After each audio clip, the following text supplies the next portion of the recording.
Beleza, então vamos começar aqui com a nossa aula de infecções de pele e partes moles. A gente divulgou essa aula como furunculose. Aí na hora que eu fui fazer a revisão, eu falei, não, vale a pena a gente falar de outras doenças que são também infecções de pele e partes moles na atenção primária e que são parecidas com a furunculose ou que o tratamento é parecido e que merece ser visto novamente, tá bom? Então vamos lá. É uma aula um pouco diferente da que eu dei no mês passado, desculpa. Vai ser uma aula mais baseada em caso clínico, com fotos, inclusive, para vocês aprenderem a fazer o diagnóstico em cima, na verdade, das características do paciente. Primeira coisa, é bom saber como é que é a divisão e a estrutura da pele. Então tem um esquemazinho bem básico aí da anatomia da nossa pele, a divisão dela que é feita em camadas, sendo a camada corneana aqui de cima, que é a epiderme, que é aquela que tem queratina, a parte mais do meio, que é a derme, onde vão se encontrar estruturas de glândula sudorípara, pequenas artérias e vênulas, a parte também de receptores sensitivos, né, da parte nervosa, e o bulbo capilar dos folículos pilosos, que a gente tem, tanto no couro cabeludo quanto em outras superfícies do corpo também. E a parte da hipoderme, que é a parte mais profunda, que é onde a gente tem acúmulo de gordura. Debaixo de toda essa estrutura, a gente vai ter a fáscia muscular e o músculo, dependendo do local da pele que a gente está examinando.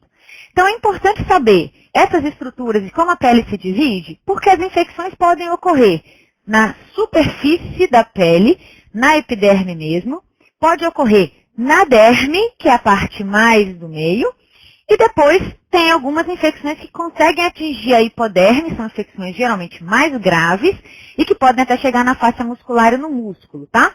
Então é importante saber essas divisões para poder saber aonde que vai se localizar cada uma das infecções, para poder saber também qual é a bactéria mais comum e qual é o tratamento ideal a ser realizado. Então aqui é só mesmo para vocês terem uma noção mais, é a mesma figura, na verdade. Bom, outra coisa importante que a gente tem que saber é o seguinte, o nosso corpo ele é todo colonizado por milhões de bactérias. São muitas bactérias mesmo em vários locais do corpo. Se vocês forem perceber ali no tubo digestivo todo, a gente tem uma quantidade de bactérias diferentes, tá? Cada quadrinho desse é em um local do corpo, quais são as bactérias normais encontradas nesses locais. Ou seja, se eu encontrar determinado tipo de estafilococo naquela região, quer dizer que está infectando? Não, quer dizer que tem aquela bactéria ali e é comum a gente ter na superfície da pele vários cocos gram-positivos, que coincidentemente vão ser as bactérias que irão causar infecções. Ou seja, se eu fizer um suave de pele, aquele exame que é feito com cotonete, vai me dar quais são as bactérias da colonização. Por isso que a gente diz que nos exames de secreções, nas culturas que a gente vai colher das infecções de pele, os suaves não devem ser utilizados, porque eles vão demonstrar o quê? Essas bactérias que são da microbiota normal, não vão ajudar a gente no diagnóstico etiológico específico. Por isso que a gente fala que é melhor a gente ter um diagnóstico presuntivo da bactéria por meio de síndromes. Aí a gente vai ver direitinho quais são as características de cada um dos tipos de infecção e qual é a bactéria mais comum para a gente acertar melhor o antibiótico do tratamento. Então, assim, estafilococo coagulase negativo é o mais comum na nossa pele. Esse Propionibacterium acne é a bactéria que causa acne mesmo no rosto, né, dos adolescentes, principalmente. Então, ela é um tipo de fiteroide que a gente fala e que normalmente está na nossa pele. Por isso que a maior parte dos tratamentos da acne são feitos com antibióticos e antibióticos que não matam a bactéria, sim que reduzem o crescimento dela, que são os bacteriostáticos não bactericidas. Então eu não quero eliminar dali. Staphylococcus aureus, que está em terceiro lugar, é talvez a bactéria que mais causa infecção de pele. E ele também faz parte da microbiota normal, então eu não quero erradicar o Staphylococcus da pele do meu paciente, mas eu quero controlar o crescimento dele fora do local onde ele seria normal de colonizar, que é acima da parte de queratina. Ele não tem que estar localizado abaixo, na derme ou, né, na camada mais profunda da epiderme. Ali ele vai causar uma infecção. Mas do lado de fora da pele, ele pode estar sem problema nenhum, vai fazer parte dessa microbiota. Streptococo a mesma coisa. Streptococo é uma outra bactéria que também é causa de infecção de pele, mas que naturalmente pode estar na nossa pele. Bacilos, Malassezia furfur, que é um fungo, pode estar colonizando a nossa pele sem estar causando doença, mas quando causa doença, a gente tem que fazer um tratamento para reduzir a quantidade dela ali. Cândida, então as espécies de cândida podem estar na pele também, e algumas espécies de micobacterium ocasionalmente. Então, primeiro caso, só para a gente pensar junto. É um indivíduo de 25 anos que se queixa de lesões na face que tem 4 dias que começaram. Ele percebeu que depois que ele se barbeou com uma lâmina emprestada que essas lesões começaram. E ele sente muita coceira. A foto dele é essa daqui. O que você pode perceber aqui? Esses pontinhos de pus, essas pústulazinhas muito pequenas, elas estão localizadas geralmente em locais onde tem folículo piloso. E ele fez uma coisa que é muito comum a gente fazer, né, no caso quem faz barba, que é reutilizar a lâmina. No caso dele foi pior ainda, ele pegou uma lâmina de barbear emprestada. Ou seja, embaixo daquela lâmina toda ficam restos de pele, células mortas da pele, gordura do rosto, restos do sabão ou da espuma que ele usou para barbear e bactérias que colonizam a pele do rosto de quem usou aquela lâmina primeiro, seja do próprio paciente ou seja de outra pessoa de quem que ele pegou emprestado. O que acaba acontecendo? Na hora que ele faz a barba, ele faz microtraumas e aí acaba inoculando bactéria da própria pele dele ou então bactérias que estão embaixo daquela lâmina. E aí causa essa infecção. Qual é a hipótese diagnóstica nesse caso? Uma foliculite. A foliculite, então, ela tem um nível de acometimento de pele diferente. Será que é superficial ou será que é profundo? Nesse caso, no folículo, especificamente a foliculite, ela é superficial. Ela não está lá dentro do folículo piloso. Ela está naquela parte mais superficial, onde tem a queratina, tá? Que tratamento que a gente faz? Será que eu preciso dar um antibiótico sistêmico para esse paciente? Ou será que eu posso dar um antibiótico tópico, que ele vai passar em cima das lesões? Quem será o agente etiológico principal? Na foliculite, o agente etiológico principal é o Staphylococcus aureus mesmo. Ele faz parte da flora normal da pele? Faz. Por fazer parte da flora normal da pele, ele não deveria causar aquilo. E ele causa por quê? Por causa do microtrauma que aconteceu ao se barbear. Aí a gente tem que pensar, que antimicrobiano que vai cobrir esse agente provável que é o Staphylococcus? E qual o tempo de tratamento necessário para tratar, no caso, esse indivíduo? Aí aqui tem as nossas respostas. O melhor para esse caso, que é uma infecção bem superficial, de pouca gravidade, é utilizar um antibiótico tópico. Mas antibiótico tópico que cubra Staphylococcus, que é o principal agente. Nesse caso, ele pode usar uma pomada de neomicina ou de mupirocina. Gentamicina também tem pomada tópica. E até uma solução de eritromicina é possível. Se por acaso ele tiver uma foliculite já considerada grave, que você observa que já está evoluindo para abscessos, principalmente dentro do folículo piloso, está formando nódulos, aí você tem que pensar em fazer um tratamento sistêmico. Aí você pode lançar a mão de antibióticos por via oral. No caso, a eritromicina 40 mg por quilo dia, de 6 em 6 horas, a tetraciclina numa dose de 2 gramas dia para adultos, e a cefalexina, que pode ser calculado, em média a gente faz uma dose de 50 mg por quilo dia, né, dividido de 6 em 6 horas. Ok, tem gente pedindo para eu ir um pouquinho mais devagar, mas é porque essa parte da foliculite é extremamente simples, por isso que eu fui mais rápido, né? Essas são opções de tratamento para foliculite. Vou reforçar, não é para utilizar tratamento sistêmico para todo paciente que tem uma foliculite leve. A foliculite que você precisa tratar com antibióticos por via oral é uma foliculite extensa e que está começando a formar nódulos na pele do paciente, porque indica que ele está acometendo aquela parte mais do meio da pele, no caso, a hipoderme, tá bom? Segundo caso, passamos pelo caso mais simples, mais fácil, vamos para o segundo caso. Antes de passar para o segundo caso, queria pedir uma coisa a vocês.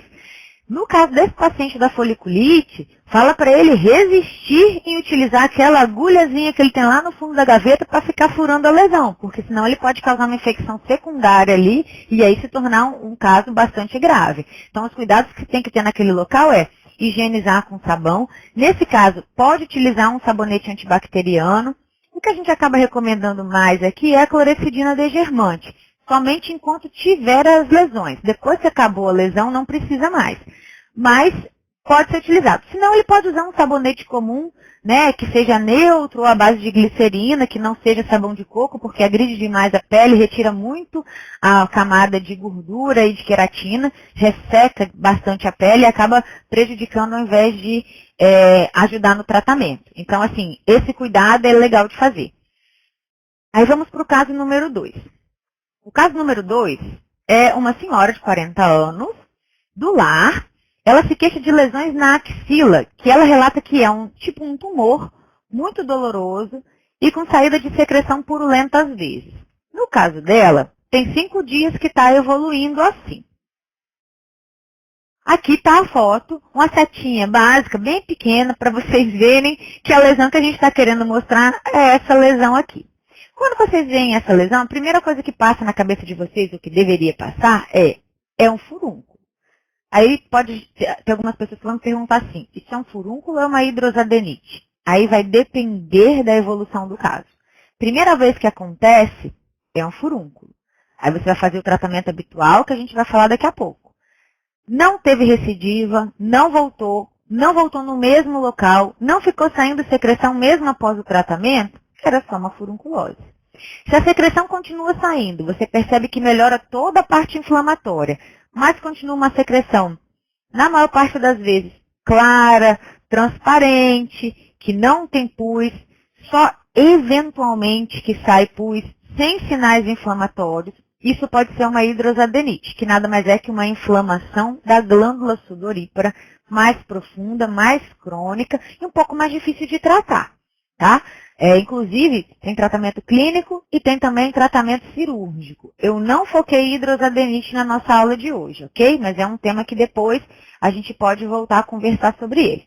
Então, vi esse tipo de lesão. Essa lesão pode ser na axila, pode ser em qualquer área de atrito do corpo. Então, nas nádegas é muito comum.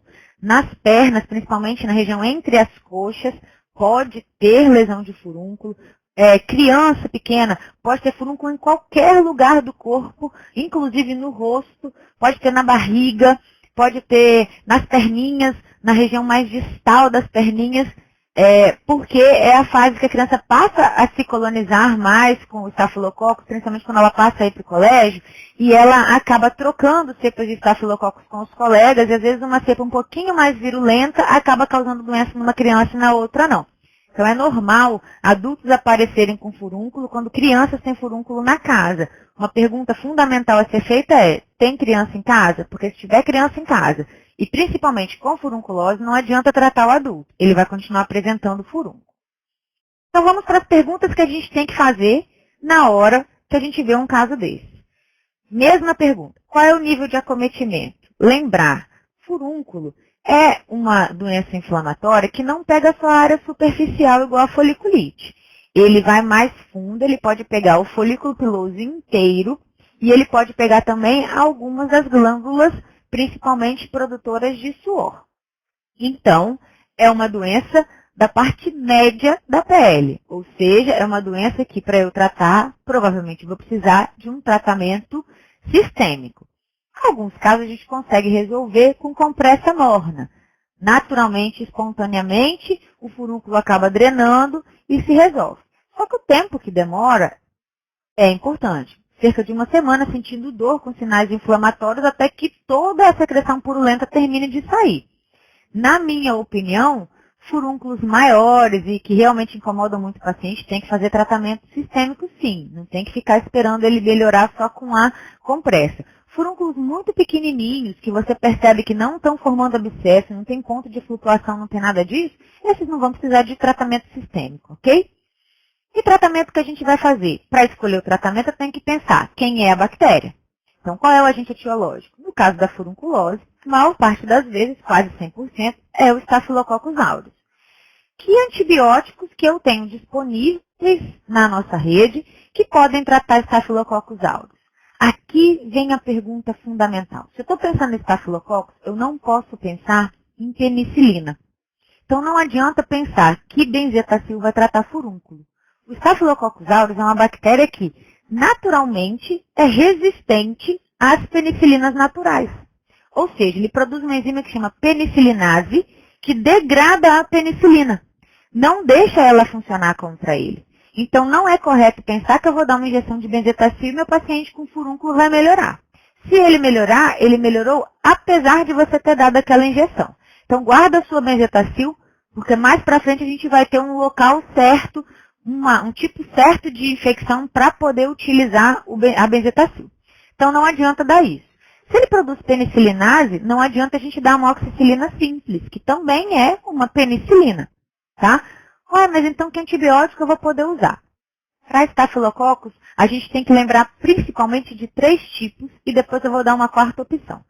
Primeiro lugar, pensar que para Staphylococcus eu posso usar cefalexina. Nossa, mas eu vejo usando cefalexina e não vejo melhorar. Cuidado com a dose da cefalexina e o tempo que você repete a cefalexina. A dose de cefalexina para adultos é 50 mg por quilo e de 6 em 6 horas, 4 vezes ao dia. Não adianta você juntar comprimido e dar de 12 em 12 horas para facilitar para o paciente, porque não vai funcionar. A farmacodinâmica e farmacocinética do medicamento não permite 2 vezes ao dia, somente 4 vezes ao dia. E outra coisa, se ele for mais gordinho, pesar mais do que 80 quilos, não adianta você dar 500 miligramas só 4 vezes ao dia, vai ser insuficiente. Se ele for mais gordinho, você tem que dobrar essa dose. Passou de 80 quilos, não precisa nem ser gordinho, basta ele ser grande. Tem que dar 2 comprimidos de cefalexina de 6 em 6 horas.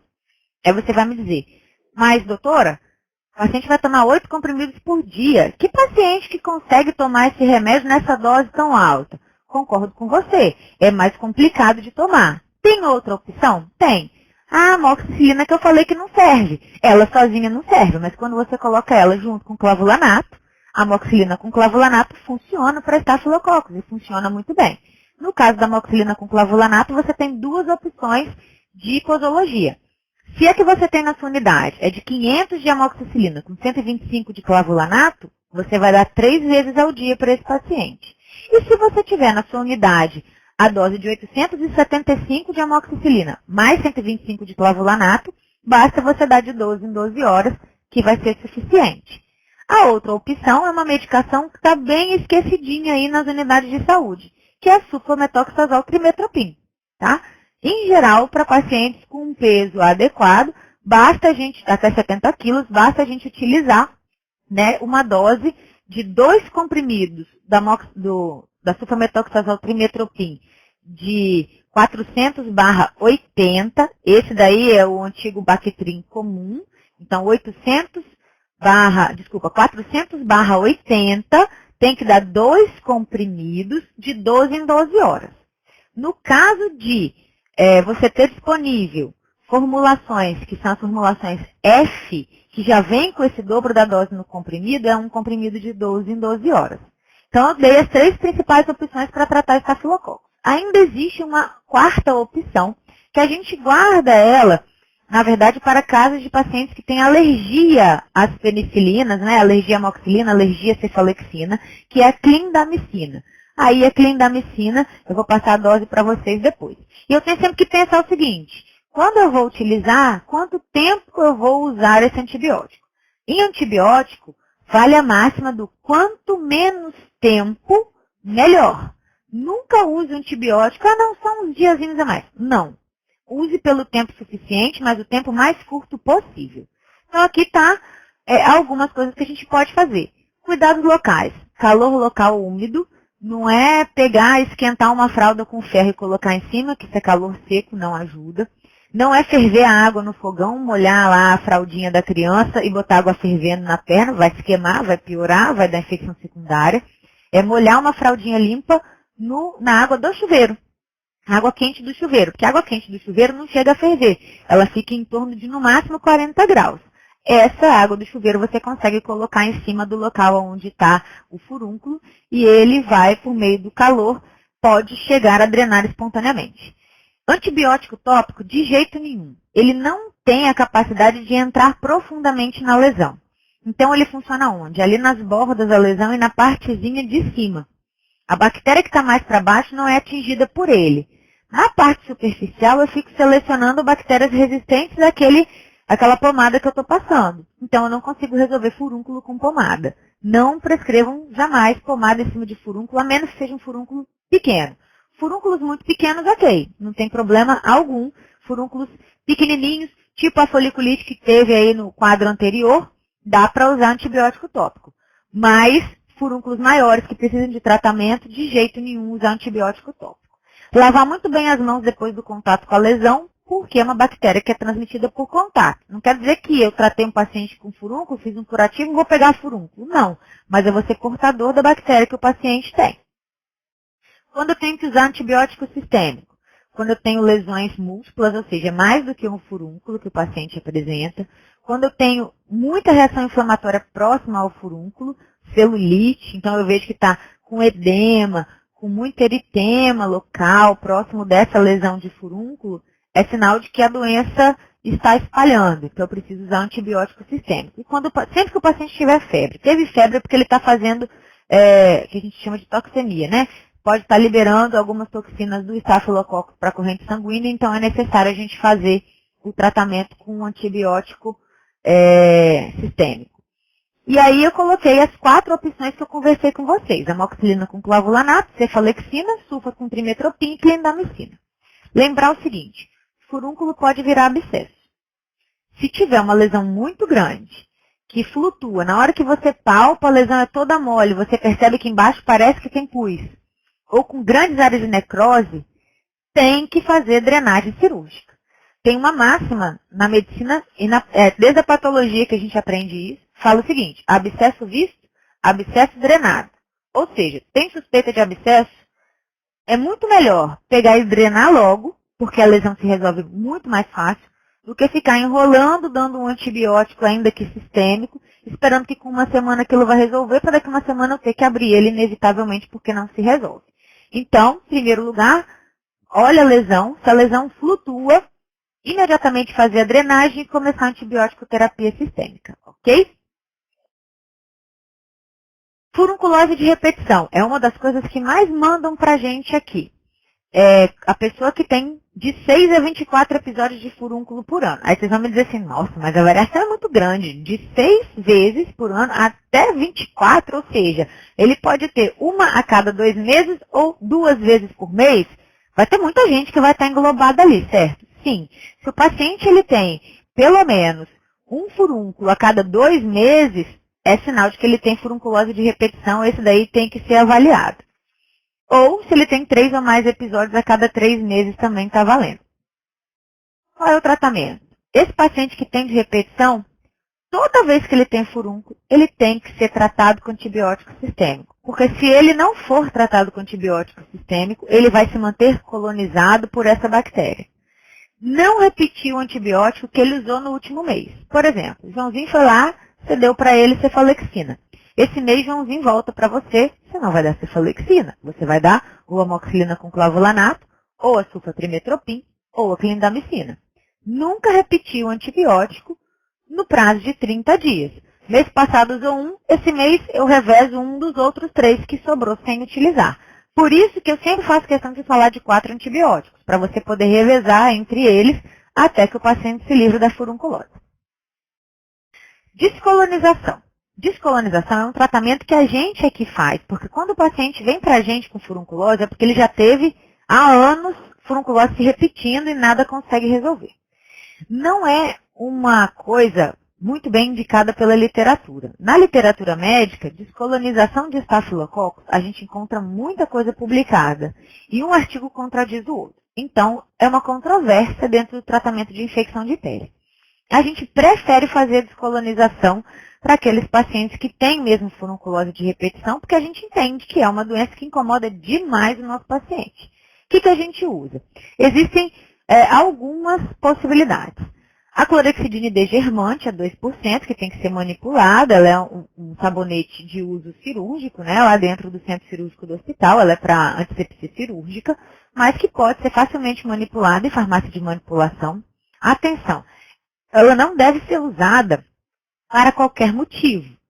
Clorexidina desgermante, a gente tem que entender que eu uso ela para limpar as mãos do cirurgião antes de me operar. Então, eu quero que ele continue funcionando. Não é todo paciente que você vai passar clorexidina desgermante. O que eu costumo recomendar para os colegas? Essa última coisa que está ali, mupirocina creme 2%, que eu botei com essas letras garrafais somente nas narinas, é mais interessante para utilizar num paciente que está lá na unidade de saúde, com furunculose de repetição, e eu posso tentar resolver o problema dele. Deixar a clorexidina para entrar quando a mupirocina sozinha não resolveu. Paralelo a isso, não vou usar clorexidina então, vou usar uma outra opção. Alguns médicos orientam e mostram, tem até publicado em literatura, que a solução de hipoclorito, na concentração de 1 parte para 10 partes, né, no caso aqui 10%, eu consigo descolonizar um paciente com estafilococcus. De fato, o hipoclorito, que é uma solução à base de cloro, realmente tem capacidade para matar o estafilococcus aureus, sim. O problema da solução de hipoclorito é que muitas pessoas têm alergia e deixa a pele toda ressecada. Se a pele fica ressecada, eu aumento a chance dele ter furunculose. Então, cuidado. Na hora que você vai fazer essa diluição dessa solução de hipoclorito 1 para 10, essa solução de hipoclorito 1 para 10 você já compra ela pronta. E aí você vai usar 1 colher de sopa para 1 litro de água limpa. E vai passar no corpo da pessoa. No máximo 7 dias, não ultrapassar 7 dias. E se começar a apresentar alergia, coceira, a pele ficar ressecada, parar imediatamente, tá? Vai funcionar, mas ela pode ser agressiva para a pele. E a mupirocina creme nas narinas. Eu vou ensinar para vocês como é que vai usar essa mupirocina. Porque eu recebo muito paciente que chega pra gente em uso dessa mupirocina, mas tudo errado. Em primeiro lugar, não é para ele ficar passando em outros locais do corpo. O estafilococcus tem como reservatório principal o nosso nariz. Essa parte aqui da frente do nariz, que é o vestíbulo nasal. Então, essa parte aqui, ó, por dentro do buraquinho, mas na frente. Não é todo o nariz lá para dentro que eu tenho que ficar enfiando o dedo e cutucando o nariz, não. Não tem necessidade. Você imagina o tamanho do dedo de um adulto tendo que colocar na narina de uma criança. Impossível. Você não consegue fazer o uso da mupirocina adequadamente. Todas as pomadas, quem é enfermeiro sabe disso, não foram feitas para a gente meter o dedo no bico da pomada. Todas as pomadas foram feitas para a gente aplicar com espátulas. Vale o mesmo para a mupirocina. Então, não ensina para o seu paciente passar mupirocina, botar uma bolinha na ponta do dedo, enfiar o dedo no nariz, porque não vai dar certo. Então, o que você faz? Cotonete. Aquelas hastes flexíveis com algodão na ponta. Um bichinho desse daí dá para o paciente fazer a aplicação dele no nariz. Então, o que eu sugiro? Pegar a caneta da Zilma emprestada aqui só para mostrar para vocês. Na ponta dele, bota uma bolinha da pomada. E traz essa bolinha da pomada dentro do nariz e deixa. Não precisa ficar enfiando e cutucando com cotonete, não. É desnecessário. É só deixar a bolinha de pomada ali. Vira o outro lado do cotonete e passa a bolinha no outro lado. Pronto, colocou do outro lado do nariz e foi dormir. Não fica mandando o paciente passar 2, 3, 4 vezes ao dia. É um horror pomada dentro do nariz. Se um dia você quiser fazer o teste, pega um potinho de vaselina, pega um pouquinho de nada de vaselina e passa dentro do seu nariz. Você vai ver como é que é horroroso estar com isso. Então, para o paciente usar adequadamente, é melhor pedir que ele use uma vez só, mas use bem feito. Quando? Antes dele ir dormir. E aí, se dormindo de noite, ele por acaso passar a mão no nariz, não vai ter problema nenhum, porque boa parte do tempo já ficou em contato com a mucosa nasal. Mas, doutora, a gente acaba espalhando o estafilococcus do nariz para o resto do corpo, não é? Sim. A gente passa a mão no rosto cerca de 8 vezes por hora, no mínimo. E essas 8 vezes por hora que eu passo a mão no rosto, eu passo ela também para o restante do meu corpo.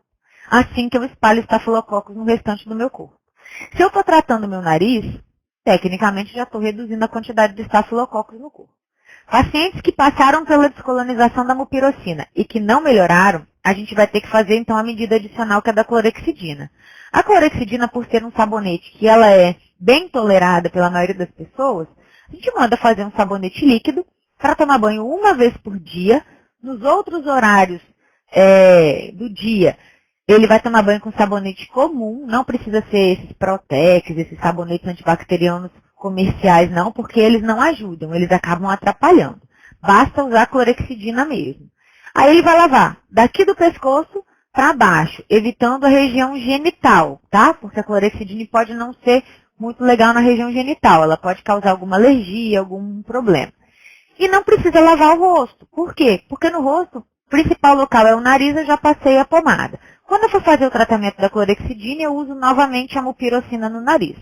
Não precisa passar mupirocina embaixo da unha. Já imaginou pomada embaixo da unha? Que trem horroroso. No ânus, não faz o menor sentido. Estafilococcus não é lá a casa dele, lá é a casa do enterococo. Nada tem a ver com essa mupirocina. Você pode ficar gerando resistência microbiana à toa. Atrás da orelha não precisa. Não precisa passar embaixo do braço, que é onde o pessoal costuma ter as hidradenites. Não precisa. A pomada é só no nariz. O sabonete do pescoço para baixo está resolvido. Beleza? Caso 3A. Esse caso é dividido em duas partes, tá? Porque é um caso bem interessante. Não é da mesma pessoa, é um caso fictício, na verdade, que eu precisei juntar dados aqui. Essa é uma paciente de 47 anos, diabética, hipertensa, com uso irregular das medicações dela. Não toma muito bem, não tem um controle muito bom do diabetes.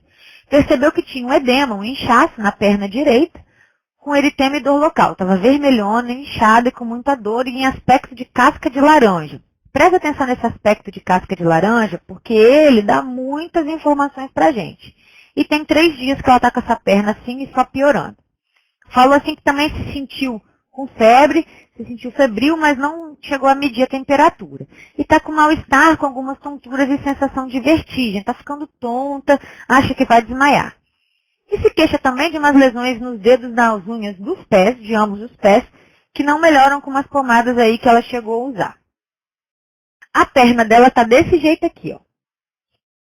Se você olhar, ó, bem delimitada a lesão, com esse flegmão aqui bem escuro, o aspecto em casca de laranja aqui no meio, tá? Então, não tá bonita essa perninha dessa nossa paciente, não. Quando eu vejo uma perna dessa, eu pergunto, que nível de acometimento que tem? É superficial? Definitivamente não é superficial. Provavelmente ele é derme ou hipoderme. Um dos dois locais já está acometendo. Se tem dor, pegou a região de terminação nervosa. Então, é uma infecção mais profunda. Qual que é o tratamento que eu vou fazer? De novo, o mesmo raciocínio. Em primeiro lugar, quem é que pode estar ali naquela perna? Nesse caso, fica claro que é uma erisipela e o agente principal da erisipela é o streptococo. Cuidado quando você for pensar em erisipela e só streptococo, porque tem alguns casos que o estafilococcus também está lá. E aí você vai precisar de um remédio que funcione para os 2 micro-organismos, tá? Estáfilo e estrépito. Aí você vai perguntar, são da flora normal da pele? São. Aquele primeiro quadrinho que eu falei, tinham os 2 como flora normal da pele. Então, que antibiótico que eu vou dar para ele, que vai cobrir os 2 agentes principais? E principalmente, qual é o tempo de tratamento? Eu não falei do tempo de tratamento da furunculose, mas em geral 7 dias é suficiente, tá? Se não tiver abscesso, porque se tiver abscesso vai ser mais tempo se você não drenar. Se você drenar prontamente o abscesso da furunculose, em 7 dias ele está resolvido. Se você não drenar, ficar com preguiça, deixar passar, vai ficar uns 10 a 15 dias tomando remédio aí, porque você não drenou. Sequência. Primeira coisa que essa paciente tem que fazer, repouso e elevar essa perna, por causa do inchaço. Você só vai melhorar o inchaço dessa perna se você botá-la para cima. Antibiótico terapia sistêmica imediata. Erisipela é uma doença que só se trata com remédio sistêmico. Não adianta você usar pomadinha, tá? E no caso que o paciente está grave, pressão caindo, febre aferida mesmo, com calafrio, é remédio na veia, tá? Como eu falo de streptococcus como a primeira causa, o tratamento de escolha vai ser uma penicilina G cristalina por via venosa, se o paciente estiver grave, ou pode ser uma penicilina V oral, ou a G-procaína por via intramuscular, mas também um quadro leve pode se fazer uma penicilina V oral. Você vai falar comigo assim, doutora, a gente não usa mais essas coisas na unidade de saúde, a gente só tem benzetacil, dá para usar? Não. Benzetacil não serve para usar para erisipela na hora que o paciente está com a erisipela. Benzetacil só vai servir depois, eu vou mostrar para vocês qual vai ser o caso que você vai usar. Então, o que a gente vai usar em geral vão ser as cefalosporinas de primeira geração. A cefalexina, que a gente podia usar lá atrás na furunculose. funciona porque cobre as duas bactérias, tanto o streptococo quanto o estafilococo, tá? Então, ótimo, um remédio só que funciona para os dois, eu vou acertar. Beleza, vai acertar. Desde que você acerte a dose da droga. Lembrar, paciente que tem mais de 80 quilos, eu tenho que dobrar a dose e sempre usar 4 vezes ao dia. Macrolides é uma outra opção. Então, paciente que tiver alergia à penicilina, mesma coisa do estáfilo. Clindamicina, ok? Mesma coisa da furunculose. Aqui são as doses recomendadas. É importante saber essas doses para eu poder fazer o tratamento da erisipela. Não muda a dose em relação a ser furunculose ou ser erisipela. A dose é sempre a mesma, tá? Então, tem aí a dose da penicilina cristalina para o doente que tiver que ficar internado. Aquele que tem penicilina procaína no PA, que quiser usar, pode usar. A dose é essa daí, 4.000 unidades de 12 em 12 horas durante 10 dias. Acho complicado fazer uma medicação de 2 vezes ao dia para o paciente ficar indo tomar. Só quem é, por exemplo, que tem alguma unidade aí que faça atendimento domiciliar ou algo assim. Eritromicina é uma outra opção, mas ela está mais em desuso porque é até difícil de achar para usar. Então, a primeira escolha vai ser a cefalexina, 50 mg por quilo, é os 500 mg para quem tem até 70 quilos, e voltando, cefalexina 500 mg de 6 em 6 horas para quem tem até 70 quilos, para quem tem mais do que isso, ajustar a dose para 2 comprimidos de 6 em 6 horas. E aqui você tem a opção de usar de 7 a 10 dias. O que eu sempre falo com o meu paciente? Olha, você vai usar durante uma semana e vai voltar aqui para a gente ver como é que essa perna está daqui uma semana. Se já tivesse resolvido, ótimo, não preciso continuar a dar um antibiótico para ele mais 3 dias. Ainda não melhorou 100%, prorrogo mais 3 dias, olho novamente. Esses pacientes de infecção de pele, eles têm que ter retorno rápido garantido com a gente, tá bom? O 3B é um outro caso, é até um caso real de lá de Minas Gerais, que é uma colega nossa que deu essa contribuição no ano passado. É um paciente de 59 anos, que ele tinha um diagnóstico suposto de elefantíase e úlceras no membro inferior direito. A equipe do PSF local foi lá fazer uma visita domiciliar para saber, então, como que poderia ajudar esse paciente e realizar o curativo.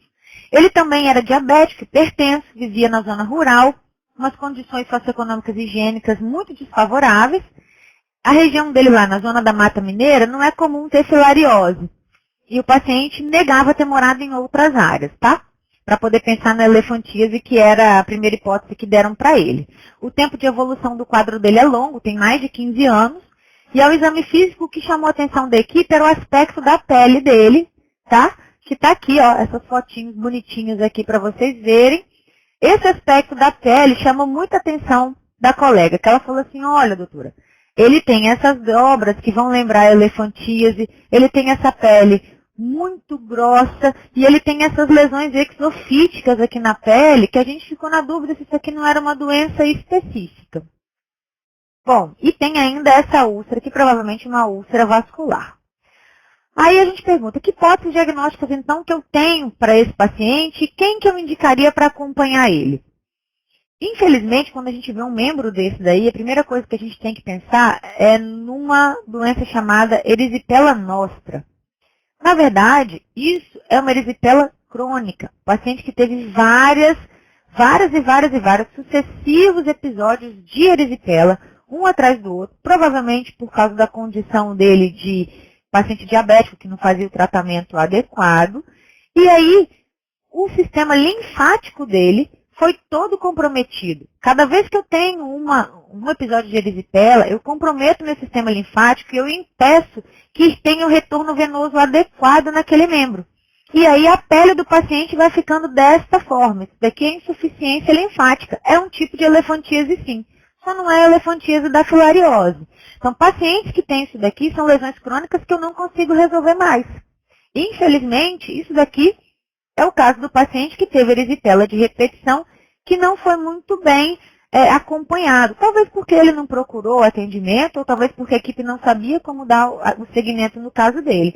Uma úlcera venosa, provavelmente por falta de retorno venoso mesmo, que nada tem a ver com a erisipela, mas que o fato de ter tido erisipela piora a úlcera, e as lesões de elefantíase nostra.